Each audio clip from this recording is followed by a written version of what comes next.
Shrimad Bhagavatam class 237. നമ്മൾ സ്കന്ധം 10 ആദ്യ ഭാഗത്തിൽ 35-ാമത്തെ അധ്യായമാണ്. ഗോപിക യുഗള ഗീതം. ഗോപികമാരുടെ ഇപ്പോൾ ജോലിക്ക് പോകുമ്പോൾ, ജോലിയല്ല, അന്നത്തെ കാലത്തെ ജോലി എന്ന് പറയുന്നത് പശുക്കളെ മേയ്ക്കുകയാണ്. അപ്പം കൃഷ്ണനും ഗോപന്മാരും എല്ലാം പശുക്കളെ മേയ്ക്കാൻ പോകുമ്പോൾ വീട്ടിലെ ഗോപികമാര് ആ കാര്യങ്ങൾ അങ്ങനെ ചിന്തിച്ചുകൊണ്ടിരിക്കുന്നതിനെ പറ്റിയുള്ള വർണ്ണനയാണ് തിരിച്ചു വരുന്നത് വരെ. ഇത് പൊതുവെ സ്ത്രീകളുടെ ഒരു പ്രത്യേകത വിവരിക്കുന്നതായിട്ട് കാണണം. കാരണം ഇന്നും അത്തരത്തിൽ തന്നെയാണെന്ന് ചിന്തിക്കണം. ഭർത്താക്കന്മാർ ജോലിക്ക് പോയി കഴിഞ്ഞാൽ വരുന്നത് വരെ ചിലപ്പോൾ ചിന്ത ആ വഴിക്ക് തന്നെയായിരിക്കും. അതിനെപ്പറ്റിയുള്ള ഒരു വർണ്ണനയായിട്ട് വേണം ഇത് വേദവ്യാസം പറയുന്നതിൽ നിന്നും മനസ്സിലാക്കാൻ. പൊതുവെ കാലം അങ്ങനെയാണ്.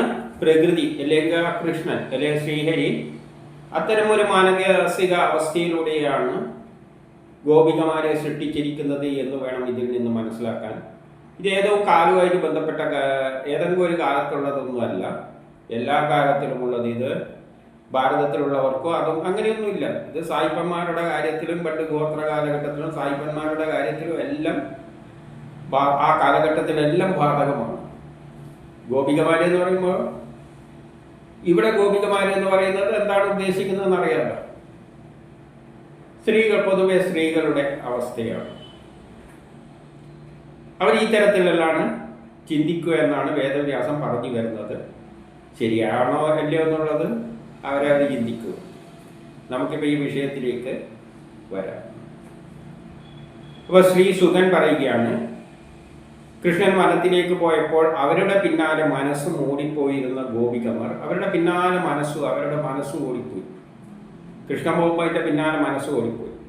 ഇപ്പം ഗോപികമാരുടെ എല്ലാം ഏത് കാലഘട്ടത്തിലായിരുന്നു ഗോപികമാരുടെ മനസ്സും അവർ പോകുന്നതിൻ്റെ പിന്നാലെ ഓടുന്നാണ് പറയുന്നത്. അതേസമയം അവരെന്ത് ചെയ്യുന്നുണ്ട്? കൃഷ്ണന്റെ ലീലകൾ പാടിപ്പുഴത്തിക്കൊണ്ട് പകൽ സമയം ദുഃഖിതരായി കഴിച്ചു കൂട്ടുന്നു. വൈകുന്നേരം തിരിച്ചു വരുന്നത് വരെ ദുഃഖിതരായിട്ട് കഴിച്ചു കൂട്ടുന്നു എന്നാണ് പറയുന്നത്. 2:3 ഗോപികമാർ ഇനി പറയുകയാണ്.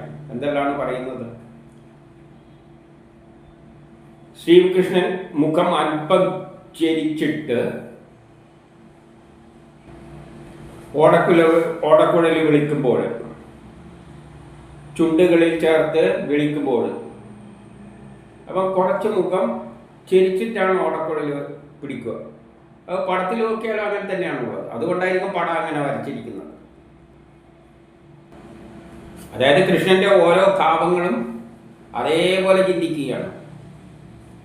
അപ്പം കൃഷ്ണൻ അല്പം മുഖം ചരിച്ചിട്ട് ഓടക്കുഴൽ ചുണ്ടിൽ ചേർത്ത് വിളിക്കുമ്പോൾ ആകാശത്തിൽ സഞ്ചരിക്കുന്ന ദേവിമാര്, ആകാശത്തിൽ ഇങ്ങനെ വിമാനത്തിലൂടെ ദേവിമാര് സഞ്ചരിക്കുകയാണ്. സിദ്ധദേവിമാര് ആരോടൊപ്പം? ഭർത്താക്കന്മാരോടൊപ്പം തന്നെയാണ് സഞ്ചരിക്കുന്നത്. അപ്പൊ അവരത് കേട്ടിട്ട് വിസ്മയത്തോടു കൂടിയും, അവർക്ക് വിസ്മയം ഉണ്ടായി, ലജ്ജയുണ്ടായി. മാത്രമല്ല ആ കാമശരത്താൽ, ആ സംഗീതം കേൾക്കുമ്പോൾ അവരുടെ കാമം ഉണരുന്നുണ്ട്. കാമശരത്താൽ ഇരയാക്കപ്പെട്ട ഹൃദയത്തോടു കൂടിയവരായി ഭവിച്ചു. അപ്പം അവരെല്ലാം ഇത് കേൾക്കുമ്പോൾ അവർക്ക് വികാരങ്ങൾ ഉണ്ടായി എന്നാണ് പറയുന്നത്. ആർക്ക്? സിദ്ധ ദേവിമാർക്ക്. അതിൻ്റെ ഫലമായിട്ട് മടിക്കുത്ത് വിട്ടുപോയ സംഗതി പോലും അവർ മറന്നുപോയി. മടിക്കുത്തങ്ങ് ഊരിപ്പോയിട്ടുണ്ടെങ്കിൽ ആ കാര്യം പോലും അവർക്ക് ഓർക്കുന്നില്ല. ഇതിലങ്ങനെ ലയിച്ചിരിക്കുകയാണ്. ഇനി 4:5 മുത്തുമാല അണിഞ്ഞിട്ട് മന്ദഹാസത്തോടുകൂടി തിരുമാറിൽ ഇളക്കമില്ലാതെ ഇരിക്കുന്ന ആര്? ശ്രീ മഹാലക്ഷ്മി. മഹാലക്ഷ്മി തിരുമാറിലിരിക്കുന്നതെന്ന് പറയാൻ എന്താ കാരണം? പ്രപഞ്ചം മുഴുവൻ വ്യാപിച്ചു കിടക്കുന്നതാണ് ആ ശക്തിവിശേഷം. അപ്പൊ ശക്തിവിശേഷത്തിന്റെ കേന്ദ്രം, നമ്മളുടെ കേന്ദ്രം എവിടെയാണ്? നമ്മുടെ ആത്മാവ് എവിടെയാണ്? ഹൃദയത്തിലാണ്.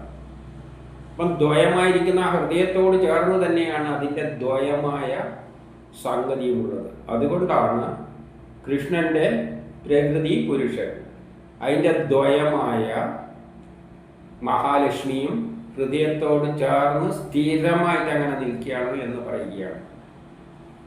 ചേർന്ന് നിൽക്കുന്ന കൃഷ്ണൻ ഏത് സമയത്ത് ദുഃഖമുള്ളവരുടെ ദുഃഖം അകറ്റാൻ വേണ്ടിയിട്ട് ഓടക്കുഴൽ വിളിക്കുന്നുവോ? അപ്പോൾ എന്തിനാണ് ഈ ഓടക്കുഴൽ വിളിക്കുന്നത്? ദുഃഖമുള്ളവരുടെ ദുഃഖമെല്ലാം അകറ്റാൻ വേണ്ടിയിട്ട്. അന്നേരം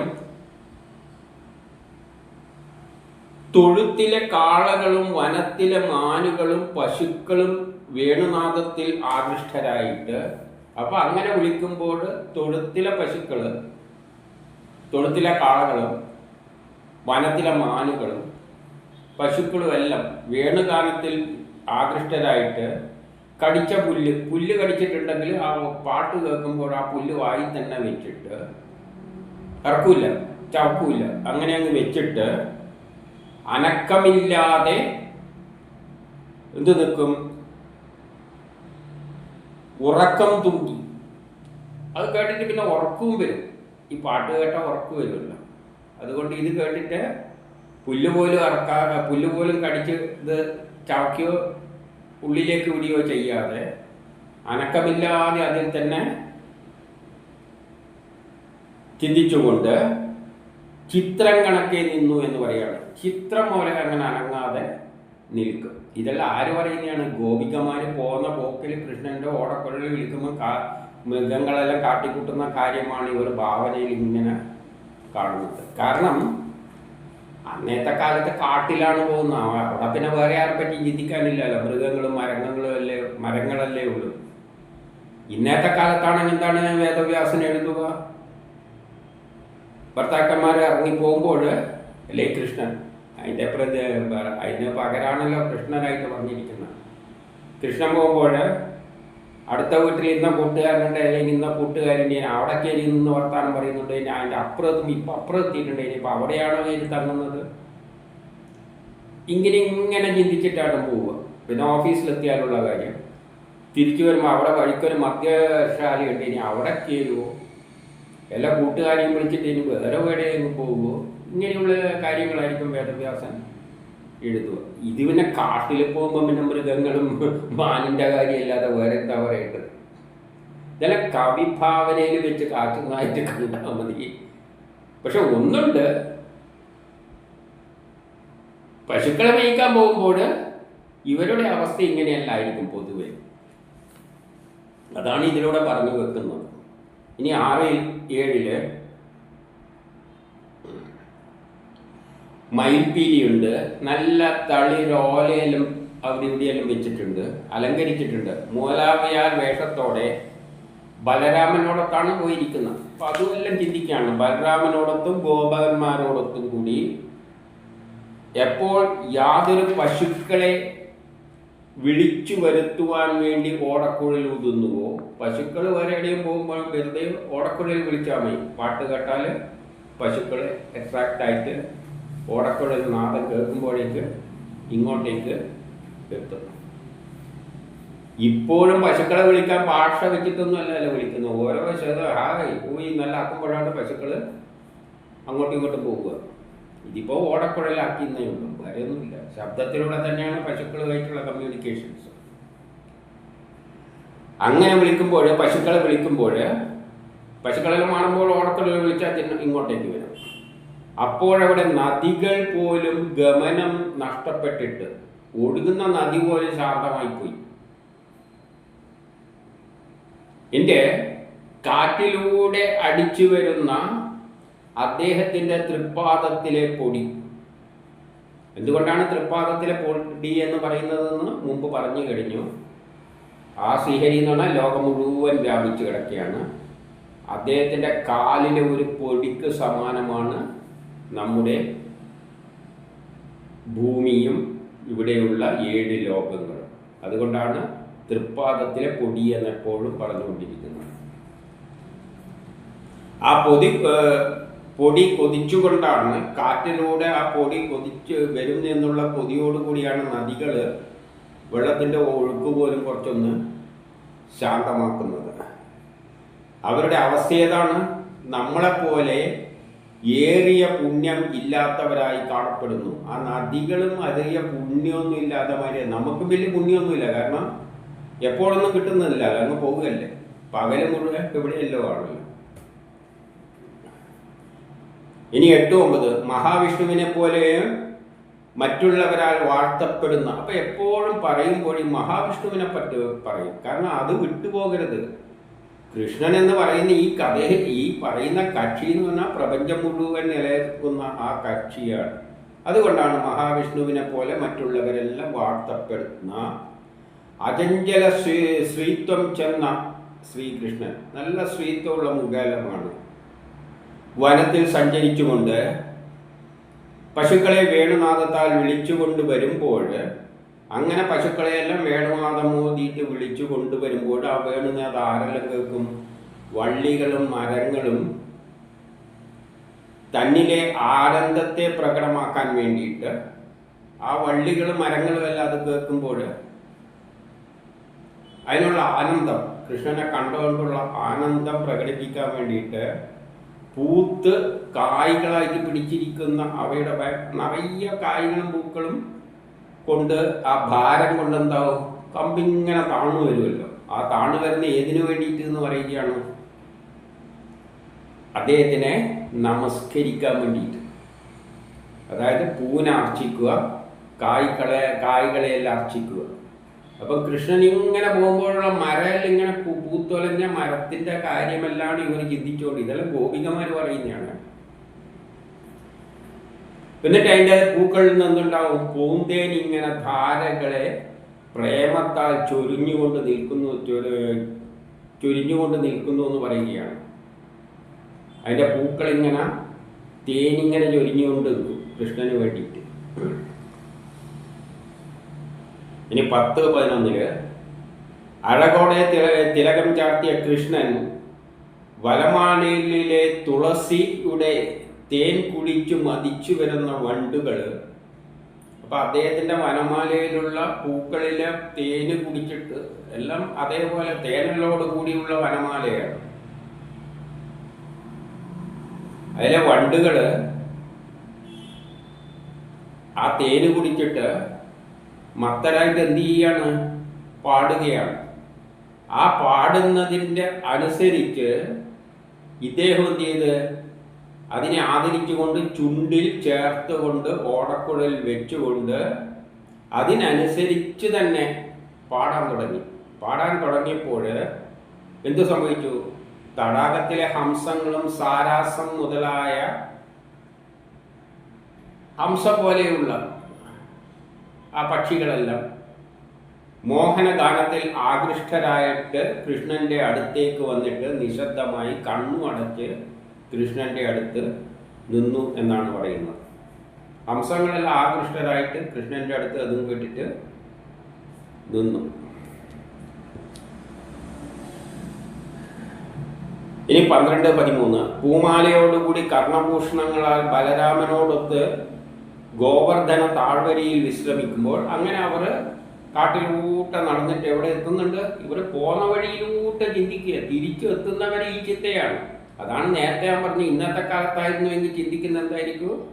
ഓരോ വീട്, അടുത്ത വീട്, മറ്റേ വീട്, അവിടെ എത്തുമ്പോൾ അവിടെ ഇന്ന ആളുണ്ട്, ഇനി ആളെ കയറുമോ, ഇനി ആരവരുമായിട്ട് കൂട്ടുകൂടുമോ, ഇങ്ങനെ എല്ലാവർക്കും പറഞ്ഞു പോവുക വേദവ്യാസം. ഇതിപ്പം കാടായതുകൊണ്ട് പിന്നെ ആ വഴിക്ക് പറയുകയാണ്. അങ്ങനെ നടന്നിട്ട് ഗോവർദ്ധന പർവ്വതത്തിൻ്റെ അടുത്തെത്തും. അപ്പം പിന്നെ കുറച്ച് വിശ്രമിക്കും. അവിടെ വിശ്രമിക്കുമ്പോൾ അപ്പോഴും വേണുനാഥം ഊതിക്കൊണ്ടിരിക്കുമല്ലോ. അപ്പോൾ തലക്ക് മേലെ കൂടി പോകുന്ന മേഘങ്ങൾ എന്ത് ചെയ്യും? വേണുനാഥത്തോടു കൂടി മുഴങ്ങി ആ മേഘങ്ങളൊന്ന് ശബ്ദം പുറപ്പെടുവിച്ചു. മുകളിലൂട്ട പോകുന്ന മേഘങ്ങൾ. എന്നിട്ട് മേഘങ്ങൾ എന്ത് ചെയ്തു എന്ന് വെച്ചാൽ അദ്ദേഹത്തിൻ്റെ തലക്ക് മേലെ വന്നിട്ട് അദ്ദേഹത്തിന് നിഴലുണ്ടാക്കി കൊടുത്തുകൊണ്ട് നിൽക്കുകയും പുഷ്പങ്ങളാൽ വർഷിക്കുകയും ചെയ്തു. ഇടിമേ ഇതെല്ലാം പൊട്ടുമ്പോഴും കുറച്ച് കാറ്റെല്ലാം അടിക്കുമ്പോൾ മുകളിലുള്ള മരങ്ങളും നല്ല പൂവെല്ലാം വീഴും. അപ്പം വൃഷ്ടിയെല്ലാം ഉണ്ടായി. കവി ഭാവന എങ്ങനെ പോവുകയാണ്. ആരുടെ ഭാവന മാതിരിയാണ് പറയുന്നത്? ഗോപശ്രീകളുടെ. കൃഷ്ണൻ ഓരോ സ്ഥലത്തെത്തുന്ന മാതിരിയാണ്. എഴുതി പഠിപ്പിച്ചിരിക്കുന്ന ആരാണ്? വേദവ്യാസനാണ്. ഇനി 14-15 അല്ലയോ യശോദേ, ഇനി യശോദയോട് പറയാണ്, പല ലീലകളിലും നിപുണനായ നിന്റെ മകൻ ഭയങ്കര ലീലകളെല്ലാം കാണിക്കുന്ന കക്ഷിയാണ്. തൊണ്ടിപ്പഴം പോലെയുള്ള അവൻ്റെ ചുണ്ട് തൊണ്ടിപ്പഴം പോലെയാണ്. അതിൽ ഓടക്കുഴൽ ചേർത്ത് സ്വന്തം ശിക്ഷയോടെ സ്വരലാപം നടത്തുമ്പോൾ അവനെ ആരും പഠിപ്പിക്കുകയൊന്നുമല്ലല്ലോ, കൃഷ്ണനെ പഠിപ്പിച്ചു. സ്വയം തന്നെ ശിക്ഷണ പഠിച്ചിട്ടങ്ങ് വായിക്കുകയാണ്, സ്വരനാദം മുഴക്കുകയാണ്. അത് നടത്തുമ്പോൾ അവിടെ ഇന്ദ്രനും ശിവനും ബ്രഹ്മാവും എല്ലാം അവരവരുടെ ജോലി ചെയ്യുന്നതിൻ്റെ ഇടക്ക് എന്ത് ചെയ്യും? കഴുത്ത് ചരിച്ചു നോക്കിയിട്ട് അതിൽ മോഹിച്ചുപോയി എന്ന് പറയുകയാണ്. ഗോപികമാർ ഇവിടെ ഇരുന്നിട്ട് പറയുകയാണ്, അവിടെ ശിവനും ബ്രഹ്മാവും എല്ലാം കൗത്തും തിരിച്ചിട്ട് ഇവനെ നോക്കിയിട്ട് മോഹിച്ചു നിൽക്കുകയാണ്. ഇനി 16-17 ധ്വജം, വജ്രം, താമര, അങ്കുശം മുതലാവിയോടുകൂടിയ പാദങ്ങളോടുകൂടിയാണല്ലോ അവൻ നടക്കുന്നത്. എന്താണ് ഈ പാദത്തോട് ഇതെല്ലാം പറയാൻ കാരണം? നമുക്ക് ഓരോന്നായിട്ട് നോക്കാം. ധ്വജം എന്ന് പറഞ്ഞാൽ കൊടിമരമാണ്, അച്യുതണ്ടാണ്. അതായത് ഈ വിഷ്ണു എന്ന് പറയുന്ന, ഈ കൃഷ്ണൻ എന്ന് പറയുന്ന, ഈ ശ്രീഹരി എന്ന് പറഞ്ഞ പ്രപഞ്ചം മുഴുവൻ നിറഞ്ഞിടക്കുന്നതിൻ്റെ പാദത്തില് ഒരു ചെറിയ ഭൂമിയാണ് ഉള്ളത്, ഒരു പൊടി കണക്കിന്. അതാണ് പൊടിയായിട്ട് താരതമ്യപ്പെടുത്തിയത്. പാദത്തിലാണ്. ആ പൊടിയിൽ എന്താണുള്ളത്? പൊടി കണക്കിന് ഭൂമിയാണുള്ളത്. ഭൂമി അവിടെ നിന്ന് കറങ്ങിയാണ് ഇതിൻ്റെ അച്ചുതണ്ടതിൽ. അപ്പം അച്ചുതണ്ടിനെ നമുക്ക് ധ്വജമായിട്ട് എടുക്കാം. കൊടിമരത്തിൻ്റെ മുകളിൽ കൊടി ഇങ്ങനെ വാർന്ന മാതിരി ഈ അച്ചുതണ്ടിലാണ് ഈ ഭൂമി. പ്രപഞ്ചം മുഴുവൻ നിൽക്കുന്ന ആ വിരാട പുരുഷന്റെ പാദത്തിലാണ് ഭൂമി ഒരു അച്ചുതണ്ടിൽ കറങ്ങുന്നത്. അതിനെ ധ്വജമായിട്ടെടുക്കാം. ഭൂമി എന്തായിട്ടെടുക്കാം? വജ്രമായിട്ടെടുക്കാം. ഹാർഡായ വസ്തു വജ്രം. വജ്രവും എല്ലാം ഇവിടെ തന്നെയാണുള്ളത്, ഭൂമി തന്നെ. ഏറ്റവും ശ്രേഷ്ഠമായ വസ്തു എന്താണ്? വജ്രമാണ്. അതുകൊണ്ട് വജ്രമായിട്ട് ഭൂമിയെ എടുക്കാം. പിന്നെ എന്താണ്? താമര. അതങ്ങനെ വികസിച്ചു വന്നതാണ്. വേദം ആദ്യം തന്നെ ഒരു താമരയിൽ നിന്നാണ് വികസിച്ചു വന്നതെന്ന് പറഞ്ഞുകൊണ്ട് താമര അതങ്ങനെ വികസിച്ചു വന്നതാണ്. കുറേ കഴിയുമ്പോൾ വാടിയും പോവും, പിന്നെ ഇങ്ങനെ വരും, വാടിപ്പോവും. അതുകൊണ്ട് താമരയെ. പിന്നെ എന്താ ഉള്ളത്? ഒരു അങ്കുശമുണ്ട്. അങ്കുശം എന്ന് പറഞ്ഞാൽ ആനേനെ ഇങ്ങനെ നിയന്ത്രിക്കുന്ന സാധനമാണ്, കൊളുത്തി വലിക്കുന്ന മാതിരിയുള്ള. അപ്പോൾ ആ ശക്തിവിശേഷത്തിൻ്റെ കൈമലുള്ള കൊളുത്തുകൊണ്ട് ഇതിനെപ്പോഴും നിയന്ത്രിച്ചുകൊണ്ട് നിർത്തിയിരിക്കുകയാണ്. ഇതിനെ, ഈ ഭൂമിയും ഭൂമിയിലുള്ള ചരാചരങ്ങളെ. അതാണ് ഈ ധ്വജം, വജ്രം, താമര, അങ്കുശം എന്നതുകൊണ്ട് അർത്ഥമാക്കുന്നത്. കാൽക്കീഴിലെ ഒരു പൊടിക്ക് സമാനമായ ഭൂമി അച്ചുതണ്ടിൽ ധ്വജത്തിൽ കറങ്ങുകയാണ്. ആ ഭൂമി തന്നെയാണ് വജ്രമായിട്ട് ചിത്രീകരിച്ചത്. അത് താമര പോലെ ഉണ്ടാവുകയും ചെയ്യും. എവിടെയോ നിന്ന് ഇങ്ങനെ വരും, എന്നിട്ട് വികസിക്കും, എന്നിട്ട് പിന്നെ കൂടിപ്പോവും, അങ്ങ് പോവുകയും ചെയ്യും. ഉണ്ടാവും, ഇല്ലാതാവും, താമര പോലെ. അതിനെ നിയന്ത്രിക്കാൻ ഇദ്ദേഹത്തിൻ്റെ കൈമൽ എന്തുണ്ട്? ആ പാദത്തിൽ എന്തുണ്ട്? പാദത്തിലുള്ള മുഴുവൻ നിയന്ത്രിക്കാൻ ശരീരത്തിൻ്റെ ഒന്നും ആവശ്യമില്ല. പാദത്തിൽ തന്നെയാണ് എന്തുള്ളത്? ഒരു അങ്കുശമുണ്ട്, ഇതിനെ നിയന്ത്രിക്കുക. ഇതാണ് ഈ 4 കാര്യം പറഞ്ഞതിൻ്റെ അർത്ഥമുള്ളൂ. അല്ലാതെ അവരവരുടെ കാലിൻ്റെ അടിയിലൊന്നും കയറിയിട്ട് ഇതൊന്നും തപ്പണ്ട ആവശ്യമൊന്നും ഇതൊന്നും കാണാൻ പോകുന്നില്ല. അങ്ങനെ ഉള്ള പാദത്താൽ നടക്കുമ്പോൾ മുൻപിൽ ആര് പോകുന്നുണ്ട്? പശുക്കൾ പോകുന്നുണ്ട്. അപ്പം പശുക്കളുടെ കുളമ്പിനാൽ ഭൂമിക്ക് നോവുമ്പോൾ, വേദനിക്കുമ്പോൾ ആ വേദനയെ ഇല്ലാതാക്കിക്കൊണ്ടാണ് ഈ പാദം ഇങ്ങനെ പോകുന്നത്. മുമ്പ് പശു പോവും, അപ്പോൾ അതിൻ്റെ കുളമ്പ് കൊണ്ട് ഭൂമി വേദനിക്കും, മണ്ണിൽ അമരുമല്ലോ. അപ്പോൾ വേദന ഉണ്ടാക്കാൻ കൃഷ്ണൻ്റെ പാദം ഇങ്ങനെ പിന്നാലെ പോകും. ആ വേദവ്യാസന്റെ വ്യാഖ്യാന കവികളിൽ നമ്മളെ കഴിവുകളിൽ ഇതിൻ്റെ ഇടക്ക് എവിടെ കിടക്കുന്നു? ആ ഭാവനബോധ പോക്കാണ്. കുറച്ച് ശാസ്ത്രീയമായിട്ടാണ് പറയുന്നത്. യഥാർത്ഥത്തിൽ വേദവ്യാസം എന്നെല്ലാം കണ്ടിട്ടാണ് ഈ ഇന്നുള്ള കവികൾ അടിക്കുന്നുണ്ടാവുക. കാരണം ആ പോകുന്ന ഭാവനകളാണ്. എന്നിട്ടോ അങ്ങനെ വേദന ശമിപ്പിച്ചുകൊണ്ട് നടക്കുകയാണ്. പശുക്കൾ കാലുകൊണ്ട് ഭൂമിക്ക് വേദന ഉണ്ടാക്കുമ്പം അതിൻ്റെ പിന്നാലെ കൃഷ്ണനും ഇങ്ങനെ ആ വേദന ശമിപ്പിച്ചുകൊണ്ട് നടക്കും. ഇങ്ങനെ ഓടക്കുഴലും വിളിച്ചുകൊണ്ട് നടക്കുമ്പോൾ ആ ശൃംഗാരഭാവത്തിലുള്ള നോട്ടവും കൃഷ്ണന്റെ നോട്ടം, ഇവർ പറയുകയാണ് ഇവരെ അവസ്ഥ, ശൃംഗാരഭാവത്തോടുകൂടിയുള്ള ആ നോട്ടത്തോടെ മന്മഥ വികാരം കൊള്ളുന്ന ഞങ്ങൾ, അത് കാണുമ്പോൾ നമുക്കെന്തുണ്ടാവും? മന്മഥ വികാരങ്ങൾ ഉണരും. നമ്മളെന്തായ അവസ്ഥയിലേക്ക് എത്തും? വൃക്ഷത്തിൻ്റെ അവസ്ഥയിലെത്തപ്പെട്ടവരായ ഞങ്ങൾ, നമ്മളപ്പോൾ ഒരു വൃക്ഷം കണക്ക് ആ നോട്ടെല്ലാം കാണുമ്പോൾ വികാരം ഉൾക്കൊണ്ടിട്ട് ഒരു വൃക്ഷം മാതിരിയായിത്തീരും. അപ്പോൾ തലയിലെ മുടിയും പൂഞ്ചേലിയെല്ലാം അഴിഞ്ഞു വീഴുന്ന കാര്യം പോലും നമ്മളങ്ങ് മറന്നുപോകും എന്ന് പറയുകയാണ്. ഏത് ഗോപികമാര് ആരോടാണ് പറയുന്നത്? യശോദയോട്. അപ്പം പൂഞ്ചേരിയും അഴിഞ്ഞു വീഴുന്നത് നമ്മൾ അറിയുന്നില്ല. 18-19 ഇഷ്ടഗന്ധമുള്ള തുളസി മാലയോടുകൂടി ചിലപ്പോൾ ഇടക്കെന്ത് ചെയ്യും? പശുക്കളുടെ എണ്ണം എണ്ണി തിട്ടപ്പെടുത്തും. പോന്ന വഴിക്കുള്ള കാര്യങ്ങൾ പറയുകയാണ്. ഇങ്ങനെ പോകുമ്പോൾ ഇന്നെല്ലാം ചെയ്യുന്നു. പശുക്കളെ ഇടക്ക് എണ്ണം നോക്കണമല്ലോ, ഏതെങ്കിലും വേറെ വഴിക്ക് പോയിട്ടുണ്ടോ, അപ്പോൾ എണ്ണി നോക്കും. ഇതെല്ലാം ഗോപികമാരുടെ ഭാവനയിൽ കാണുകയാണ്. അപ്പൊ ആ കാലത്ത് കാട്ടിലൂടെ പോകുന്നത്, ഇന്നത്തെ കാലത്തെ കാര്യമാണ് പറഞ്ഞിരുന്നെങ്കിൽ എന്തെല്ലായിരുന്നു പറയുക. ഇപ്പൊ ഇന്നത്തെ ഒരു കഥാപാത്രത്തിന്റെ കാര്യമാണ്, സ്ത്രീകളുടെ അവസ്ഥയാണ് പറയുന്നുണ്ടെങ്കിൽ ഇങ്ങനെ ഏത് വഴിക്കെല്ലാം പോയി ഇന്ന സ്ഥലത്ത് മറ്റേ അത് ഇതെന്നെല്ലാം വെച്ചുകൊണ്ട് ഭാവനയിൽ പറയുകയായിരുന്നു. പക്ഷെ ഇത് കാട്ടിലായതുകൊണ്ട് അങ്ങനത്തെ ഒന്നും പറയാനൊന്നുമില്ല. മരത്തെപ്പറ്റിയും ചെടീനെ പറ്റിയും മാനിനെ പറ്റിയെല്ലാണ് പറയാനുള്ളത്. അപ്പോൾ പോന്ന വഴിക്ക് എന്തോ എണ്ണും, പശുക്കളെ എണ്ണേണ്ടി വരും. അപ്പം പശുക്കളുടെ എണ്ണം തിട്ടപ്പെടുത്തിയും കൂടെ നടക്കുന്നവരുടെ ചുമലിൽ കൈവച്ചു. അപ്പം പോകുമ്പോൾ കൂട്ടുകാരൻ്റെ ചുമലിൽ കൈവച്ചിട്ട് പാട്ട് അതേസമയം മുരളി ഊതിക്കൊണ്ടും ഇരിക്കും. ഗാനം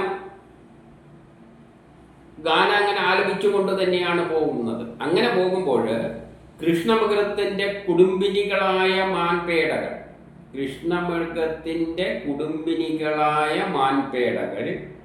കുടുംബത്തെ തന്നെ മറന്നിട്ട്,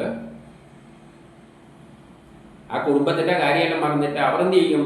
കൃഷ്ണന്റെ ചുറ്റും ഗോപികമാരെ പോലെ കൂടുകയായിരുന്നു. അതാണ് നേരത്തെ ഞാൻ പറഞ്ഞത്. ഇന്നത്തെ അവസ്ഥയിലായിരുന്നെങ്കിൽ പോന്ന വഴിക്കെല്ലാം ഗോപികമാരുണ്ടാവില്ല. ഏതെല്ലാം വഴിക്ക് ഇന്ന ഗോപീനെ കണ്ടോ, ഇന്ന ഗോപികമാരെ കണ്ടോ എന്നെല്ലാണ് ചിന്തിക്കുക. ഇന്നാള് ഓടി കയറി വന്നോ എന്നെല്ലാണ് ചിന്തിക്കുക. ഇത് അവിടെ ഗോപികമാരൊന്നുമില്ലല്ലോ, കാട്ടിൽ ഗോപികമാരവിടെ കിടക്കുന്നത്. അതുകൊണ്ടാണ് പറഞ്ഞത് ഗോപികമാരെ പോലെ. ഗോപികമാരില്ലാതുകൊണ്ട് ഭാഗ്യം. ഗോപികമാരെ പോലെ ആര് വന്നുകൂടി? മാൻപേടകൾ വന്നുകൂടി. കുടുംബത്തെല്ലാം മറന്നുകൊണ്ട് ഓടിപ്പിടിച്ച് കൃഷ്ണന്റെ ചുറ്റും വന്ന് ഇതങ്ങനെ കേട്ടുകൊണ്ട് ഇരിക്കുകയാണ്. ഇനി 20-21 നിർമ്മലയായ യശോദയോടാണ് ഇത് അത്രയും പറയുന്നത്.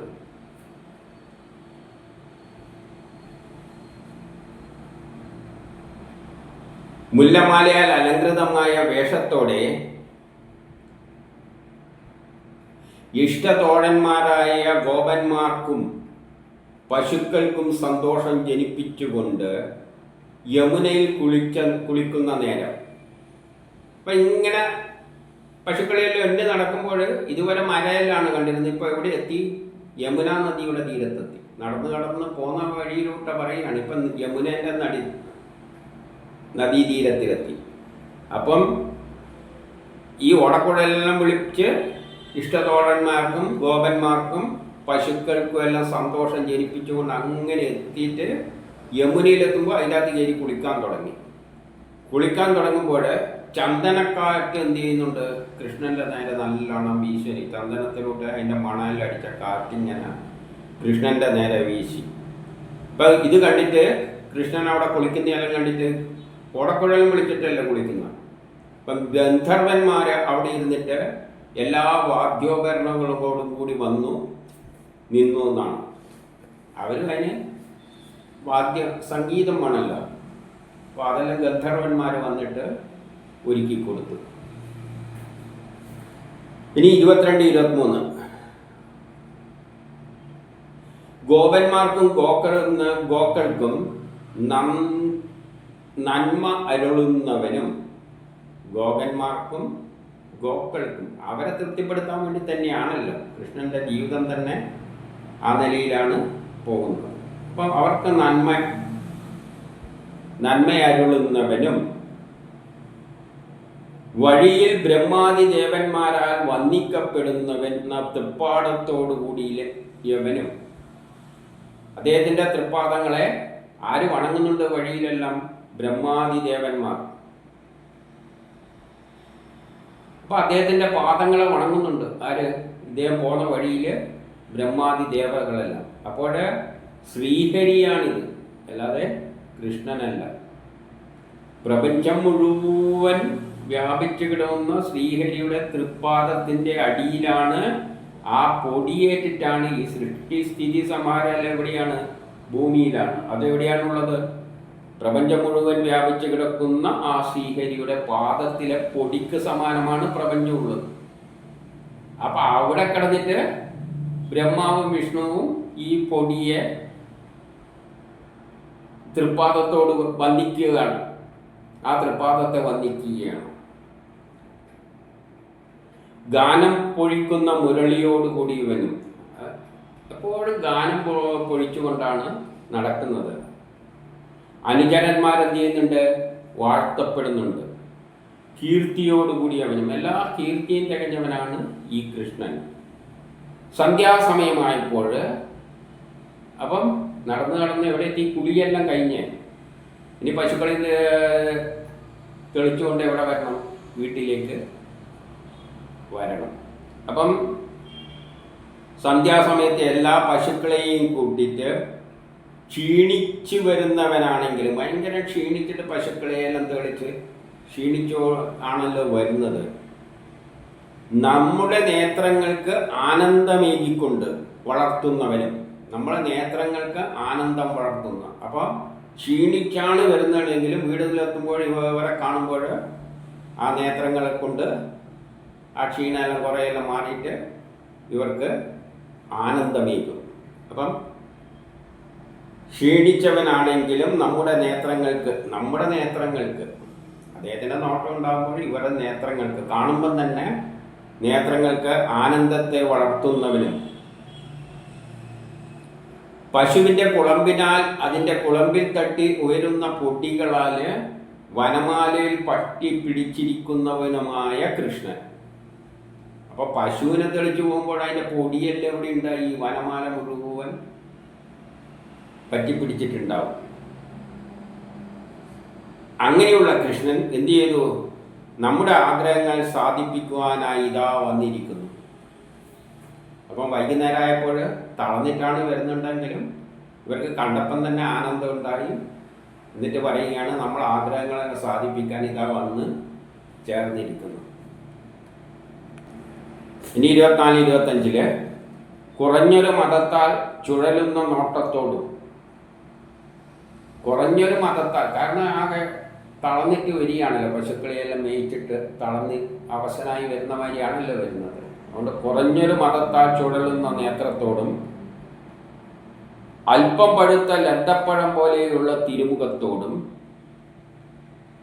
മാർദ്ദവമുള്ള കവിൾത്തടത്തോടും സ്വർണകുണ്ടലങ്ങളോടുകൂടിയ കാന്തിയോടും വനമാലയോടും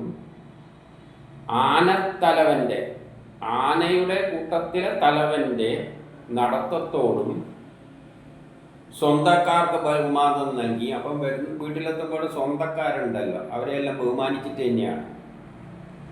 സായങ്കാലത്ത് നിശാനാഥൻ ആരാണ്? ചന്ദ്രൻ. അപ്പം സന്ധ്യയാകുമ്പോൾ ചന്ദ്രൻ വരുമല്ലോ, അതുപോലെ ചന്ദ്രൻ എങ്ങനെ വരും? പകൽ ചൂടിനെ നീക്കിക്കളഞ്ഞുകൊണ്ട്, പകലിൻ്റെ ചൂടിനെ നീക്കിക്കളഞ്ഞുകൊണ്ട് ചന്ദ്രൻ സന്ധ്യ കഴിഞ്ഞാൽ വരുന്നത് പോലെ ഗോകുലത്തിലെ പശുക്കളെ പോലെയുള്ള നമ്മൾ, മറ്റേ പശു ശരിയായ പശു, ഗോകുലയുടെ പശുക്കളെ പരിപാലിക്കാനാണല്ലോ നടക്കുന്നത്. അതുമാതിരി ഗോകുലമല്ലോ വേറൊരു പശുക്കളാണ്. പശുക്കളെ പോലെയുള്ള ഞങ്ങളെ നമ്മുടെ പകൽ സമയത്തെ വിരഹതാപം നീക്കിക്കളഞ്ഞുകൊണ്ട്, അപ്പം നമുക്ക് പകലുണ്ടായിരുന്ന ആ വിരഹതാപം ചന്ദ്രൻ സൂര്യൻ്റെ ചൂട് നീക്കുന്നത് പോലെ കൃഷ്ണൻ വരികയാണ്. പകലിൻ്റെ വിരഹതാപത്തെ നീക്കിക്കളഞ്ഞുകൊണ്ട് യാദവനാഥൻ എത്തിച്ചേർന്നു. അവർ പറയുന്നതാണിത്. എന്നിട്ട് 26 അതുവരെ ഗോപികമാർ പറഞ്ഞ കാര്യങ്ങളാണ്. വീട്ടിൽ നിന്ന് ഇറങ്ങിയിട്ട് അവസാനം വീടെത്തുന്ന വരെ അപ്പോഴേ സമാധാനം ആയിട്ടുള്ളൂ. അതുവരെയുള്ള കാര്യങ്ങൾ അന്ന് സമാധാനക്കേടൊന്നുമില്ല. കാരണം എവിടെയാണ്? വിരഹദുഃഖം മാത്രമേ ഉള്ളൂ, വിരഹചൂടേ ഉള്ളൂ. സമാധാനക്കേട് ഇന്നാണ്. കാരണം ഇത് കാട്ടുപോയാൽ അവിടെ ആര് കിടക്കുന്നു, അതുകൊണ്ട് സമാധാനക്കുറവൊന്നുമില്ല. പക്ഷെ ഇന്നായിരുന്നെങ്കിൽ അങ്ങനെയല്ല. അപ്പോഴേ ഒരല്പൊരു സമാധാനം കിട്ടുകയുള്ളൂ. ഇനി 26 ശ്രീസുഖൻ പറയുകയാണ്. സുഖൻ ഒരു സംഗ്രഹിക്കുകയാണ്. ഈ പറഞ്ഞ സംഭവമെല്ലാം ഒരു ചുരുക്കി എന്ന് പറയുകയാണ്. കൃഷ്ണനിൽ ജീവിതം അർപ്പിച്ചവരും, ഇപ്പം ഇവരെ കൃഷ്ണനിൽ ജീവിതം അർപ്പിച്ചിരിക്കുകയാണ്. കൃഷ്ണനിൽ തന്നെ മനസ്സർപ്പിച്ചവരും, അവർ കൃഷ്ണനിൽ തന്നെ അർപ്പിച്ചത് കൊണ്ടാണ് ഇന്നും കൃഷ്ണന് സമാനമായ ഭർത്താക്കന്മാരെ എടുക്കാം. ഭർത്താക്കന്മാരിൽ ജീവിതം അർപ്പിച്ചവരും ഭർത്താവിൽ മനസ്സർപ്പിച്ചവരും. ഭർത്താവിൽ മനസ്സർപ്പിക്കാത്തവരാണെങ്കിൽ വരുമ്പോൾ ആ കാലമാടം വരുന്നുണ്ട് എന്നെല്ലാം മനസ്സ് കരുതും. വരുന്നുണ്ട്, എവിടെയല്ലോ തെണ്ടിത്തിരി ഇവിടെ പിന്നെ കാട്ടുപോയി കുഴപ്പം. അപ്പൊ തന്നെ അതുകൊണ്ടാണ് ഇവിടെ എന്ത് പറഞ്ഞത്? തന്നിൽ തന്നെ മനസ്സർപ്പിച്ചവർ. അങ്ങനെ മനസ്സർപ്പിച്ച ആൾക്കാരുടെ കാര്യമാണ് പറയുന്നത്, അല്ലാതെ മനസ്സർപ്പിക്കാത്ത കക്ഷികളാണെങ്കിൽ കാണുമ്പോൾ തന്നെ എന്തായിരിക്കും അവസ്ഥ?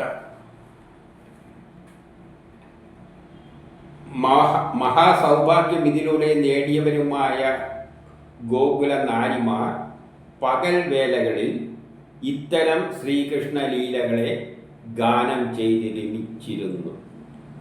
അങ്ങനെയുള്ള സ്ത്രീകൾ പകൽ സമയത്ത് ഇത്തരം ലീലകളെ ഗാനം ചെയ്ത് രമിച്ചിരിക്കും. അല്ലാത്തവരാണെങ്കിൽ ഒന്ന് പോയി കിട്ടിയെങ്കിൽ രാത്രിയാകുമ്പോൾ കള്ളും കുടിച്ച് എങ്ങനെയാ വരിക എന്ന് വെച്ചാൽ സമാധാനം ആകെ നഷ്ടപ്പെടുന്നത് ചിന്തിച്ചുകൊണ്ടിരിക്കും. പകലായിരിക്കും സമാധാനം, രാത്രിയാകുമ്പോഴാണ് ആകെ പ്രശ്നങ്ങൾ. ഇവിടെ പറഞ്ഞ വാക്കിന് വലിയ അർത്ഥങ്ങളുണ്ട്.